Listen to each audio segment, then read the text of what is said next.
Okay, the sun's kind of bright here. Not sure how this will turn out.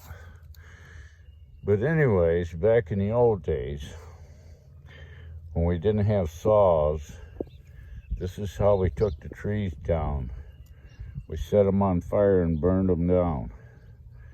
Okay, that log laying on the ground is still smoldering up in there, and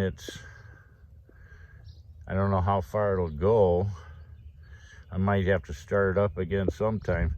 But anyways, that's created this piece here that looks like an alligator head. So that's the old way of doing it. We got it on the ground, and I think it's still smoldering underneath there someplace. So we'll save that mystery for later.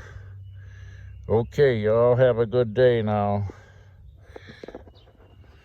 Peace.